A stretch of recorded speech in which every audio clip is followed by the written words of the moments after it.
Wow. So the contract itself in particular was exposed. The TLC contract for 90 Day Fiancé has been exposed. I can imagine that this contract would probably be similar to other shows that they also do on the network. But listen, let's get into it and let's see exactly what was said. Now, luckily, I was able to find a certain section, okay, where the contract has been summarized. It has been summarized. So let's get into the first point, because honestly, the contract is so long, reading all of it would be a madness. But first one says, any photos, film, voice recordings, or anything produced during the show, in brackets, or open brackets, shall I say, someone does a painting or writes a song during filming, close bracket, can be used by producers in advertising, house show content, etc., etc., and you can't sue them for copyright infringement. Producers own the content 100%, and you give up any rights to make money off the content on your own because it's not yours. That is wild. Imagine that. Imagine that. They can just take your stuff just like that. The contract lasts a year. Interesting. Then also proceeds by saying you get only $1,000 per episode aired and $1,500 for tell-alls and $250 for any content considered a special episode that falls outside of a 90-day show episode or tell-all. Well, I guess they're not really living that high life that we would have thought that they would have been living, but that is absolutely outrageous. To be honest with you, the fact that they want people to respect the NDA, but yet they're paying people so little is actually quite insane. You would legit think that they'd be paying people more for them to actually stay quiet. But as of late, we've seen so many cast members break the NDA. And now I know why. Because the money ain't shiz. Or at least I think this is the reason why. But nonetheless, let's jump in and let's continue. Producers can choose not to air your episodes, can fire you, can tell you what to wear and how to do your hair. That is a madness. That is a madness. Telling me how to do my hair, telling me what I can wear. Are you mad? What if I'm a fashion icon? You know what I'm saying? But nonetheless though, you will not sue because you become famous and people say nasty things about you on social media or harass you or your family members in public. Okay, let me read down again. You will not sue because you become famous and people say nasty things about you on social media or harass you or your family / friends in public. So basically they're letting you know that you will be walking into madness. You will be walking into a life where, guess what? People will come after you on social media. People even make videos about you on YouTube. Hint, hint. But at the end of the day, however it goes, however it's addressed, you can't sue for shiz. I mean, to be fair, I do respect that one, but at least they're letting you know that this is the life that you're walking into. So you have the traits to not be a part of this life. So yeah, so, you know, it is what it is. Super personal secrets may come out when the show talks to you or your family / friends and producers decide to air them whether you like it or not. Goddamn. To be honest with you, you know how we've always had like cast members come out, complain, they did this to me, they did that to me. Well, it looks to me as if they have warned you since day one. So to be honest with you, that one, really and truly, if you come out and complain, guess what? You had a choice to not do it. Which is quite funny because I've always said that when you go on the show for the first season, it is what it is. Maybe you don't know what's going to happen.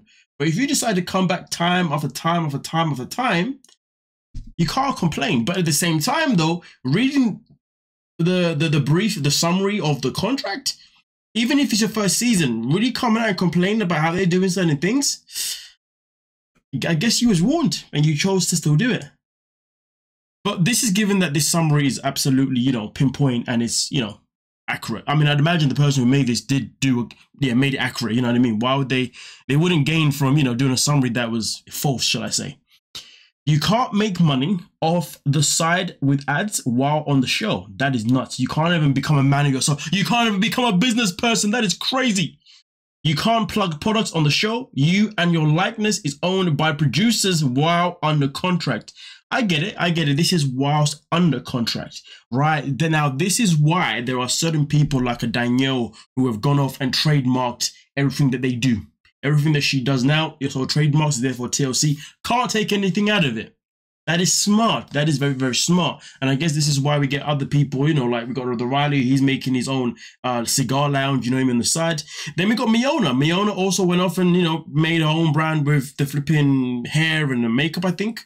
And then who else did the same thing? But so I'm assuming Miona, she must get all the money because that was not a part of the show. That was after the show and maybe sometime after a contract was over too. But Yara, on the other hand, though, she's been coming on the show all the time. So I do wonder if Yara has to kind of like, you know, cough up a little bit of dollar here and there. I don't know. Maybe I'm misunderstanding what they really mean. But either way, though, let's continue with the madness. Let's have a look here. You can't do PORN or anything which embarrasses producers or the franchise. If they have to cancel you because of anything scandalous, they don't have to pay you. That is quite wild, though. You can't do any intimacy stuff or anything which embarrasses producers. Right. Okay. So producers, cameramen, whatever they are, it's more than okay for them to film some of the cast members in certain angles to show some of their assets. In fact, we need to see the £600 life one. I need to find out what this. I need to see that contract because on my £600 life, everybody knows at the beginning of each episode, they always show us that naked freaking vision of that person being obese. Well, far than that, you know what I mean? So I do wonder what that contract says. I know it's not embarrassing the producers per se, but you know what, I'm reading this and I'm like, it's a bit hypocritical though. So you guys are more than happy to embarrass other people, more than happy to flip things to make people look a certain type of way. But if it's done to you, okay, I see what's going on here. Damn, this contract is a madness. If I read this contract and I was applying for the show, yeah, I'm saying, you know what, I'm good, don't worry about it. I'm not about to sell my soul. Are you crazy? Not just because of this part, of course, come on now. I'm not about this life whatsoever that I've highlighted here, you know, but just based on the things that I read so far. Nonetheless, though, you can't tell anyone how the show is produced. The content of this contract, the content of this contract or any information about the show unless producers have told you it's okay. That is nuts, because guess what? The contract has been exposed. So yeah, that didn't exactly, you know, go off you guys. You can't trash the show or producers publicly. Of course we can't. But you know the crazy thing is? That has been done though. That has been done. I mean, no one's name has been thrown out there, but we've definitely seen some of them, you know, whether it be a Statler or a Riley or whatever, we've seen them come on the live streams and we've seen them obviously say what they want to say. We've seen them post things on their socials saying producers have done this to me or they're not happy with what the producers have done, blah-de-da-de-da-de-da. So I guess what they mean is you can't necessarily say anything about anyone specifically, but if you want to say da-da-da-da-da about nobody, I guess it fits the bill. But either way, though, to be honest with you, the amount of money that they're willing to pay, I kind of feel like maybe if I was in that position and I was completely annoyed, maybe I have to drop some, maybe I'd have to snitch some people. I might have to expose some people, you know. But then again, though, like I said before, based on how this contract has gone so far, yeah, I know I wouldn't touch the show with a barred pole. But anyway, we continue. And then the last one, he says, you agree not to sue the show, TLC, or anyone associated with the show at any level. We own you. God diddly damn. God diddly damn. What the hell is going on here? Now, I will say this, though.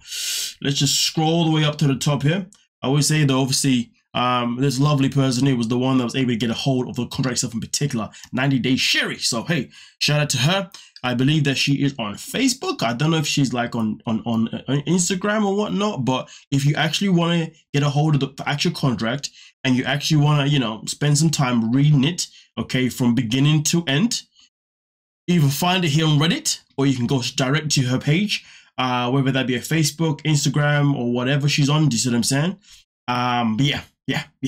Nonetheless, though, my thoughts, my opinions on itself in particular is that this tells me that, to be honest with you, anyone that does come out to complain, depending on what they're complaining about or distressed, and depending on what they're stressing about, the contract basically tells you that you're going to be paid nothing. And guess what? We have the ability and the authority to embarrass you as long as you sign the dotted line. And if you're not happy with how we portray you, that's not us problem because you signed the dotted line. Now, I have been, no, was I told this? No, but Statler did say that sometimes when you talk to them, they will do like verbal contracts with you. And Styler says she's learned a lesson not to listen to them when that happens. Because I remember, I don't know if it was Statler or somebody else, where they spoke about how, hey, like, I really want you guys to show us in a balanced way. I don't want you to show us in a way where I'm the villain and da-da-da-da-da. Please do it in a balanced way. And yeah, they didn't get that. That person didn't get that. And they wouldn't, because you've done it by voice. And yes, Statler said, from now on, I only email them, because if I talk to them, I know it ain't gonna mean nothing. I need paper proof. But either way though. But I will say this though. Obviously, we've had customers coming before, and we've seen them complain about X, Y, Z. But I know with Statler, she was more annoyed, not because of the contract per se, whatever. She was mostly annoyed because of the fact that they knew that Dempsey had slept with another girl, and that same girl was still, but they still had her sit on a table with that same girl to shoot a scene. Yeah, that was a madness. That is a madness. That is disrespectful. So I understood it. You see what I'm saying? But hey, to be honest, I'm pretty sure now I've read the basis of it. I'm pretty sure there's certain things that probably are going to make sense of why maybe certain people have behaved the way they have behaved, regarding of obviously being on the show. You know what I mean? But like I said before, if you want to check out the full thing, you know where to go. But nonetheless, don't forget to like, subscribe, and of course, peace.